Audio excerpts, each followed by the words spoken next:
Well, hello everyone. My name is Dar Rath, and I'm the pastor at Faith Lutheran Church in Port Elgin, Ontario, Canada. And each week I bring you a story that takes about 5 minutes to watch. Some of them are funny, and some of them just give you something to think about. And this is a wonderful story called The Gift That Lives On. Teddy Stallard certainly qualified as one of the least disinterested in school. Musty, wrinkled clothes, hair never combed, one of those kids with a deadpan face and expressionless, glassy, unfocused stare. When Miss Thompson spoke to Teddy, he always answered in monosyllables. Unattractive, unmotivated, and distant, he was just plain hard to like.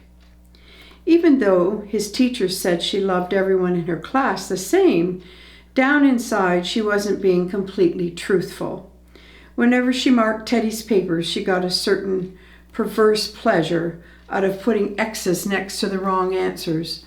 And when she put the F's at the top of the papers, she always did it with a flair. She should have known better. She had Teddy's records, and she knew more about him than she wanted to admit. The records said, first grade, Teddy shows promise with his work and attitude, but poor home situation. Second grade, Teddy could do better. Mother seriously ill. He receives little help at home. Third grade, Teddy could do better. Mother is seriously ill. His mother died this year. Fourth grade, Teddy is very slow but well behaved. His father shows no interest. Christmas came, and the boys and girls in Miss Thompson's class brought her Christmas presents. They piled their presents on her desk and crowded around to watch her open them. Among the presents there was one from Teddy Stallard. She was surprised that he had brought her a gift, but he had. Teddy's gift was wrapped in a brown paper bag and was held together with Scotch tape. On the paper were written the simple words, "For Miss Thompson, from Teddy." When she opened Teddy's present, out fell a gaudy rhinestone bracelet with half the stones missing and a bottle of cheap perfume. The other boys and girls began to giggle and smirk over Teddy's gift, but Miss Thompson at least had enough sense to silence them by immediately putting on the bracelet and putting some of the perfume on her wrist. Holding her wrist up for the other children to smell, she said, "Doesn't it smell lovely?" And the children, taking their cues from the teacher, readily agreed with oohs and ahs. At the end of the day, when school was over and the other children had left, Teddy lingered behind.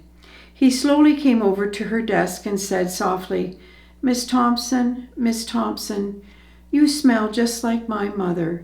And her bracelet looks really pretty on you, too. I'm glad you liked my presents." When Teddy left, Miss Thompson got down her knees and asked for forgiveness. The next day, when the children came to school, they were welcomed by a new teacher. Miss Thompson had become a different person. She was no longer just a teacher, she had become an agent.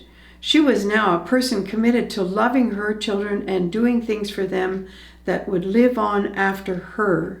She helped all the children, but especially the slow ones, and especially Teddy Stallard. By the end of that school year, Teddy showed dramatic improvement. He had caught up with most of the students and was even ahead of them. She didn't hear from Teddy for a long time, and then one day she received a note that read, "Dear Miss Thompson, I wanted you to know I will be graduating second in my class. Love, Teddy Stallard." 4 years later, another note came. "Dear Miss Thompson, they just told me I would be graduating first in my class. I wanted you to be the first to know. The university has not yet been easy, but I liked it. Love, Teddy Stallard." And 4 years later, "Dear Miss Thompson, as of today, I am Theodore Stallard, M.D. How about that? I wanted you to be the first to know. I'm getting married next month, the 27th to be exact. I wanted you to come and sit where my mother would have sat if she was alive. You are the only family I have now. Dad died last year. Love, Teddy Stallard. Well, Miss Thompson went to that wedding and sat where Teddy's mother would have sat. She deserved to sit there. She had done something for Teddy that he could never forget. Oh my goodness, what a wonderful story. My husband and I had the joy of coaching ball for 15 years in Burlington. We coached rep ball. And we had similar stories of these teenagers who grew up to be men and get married.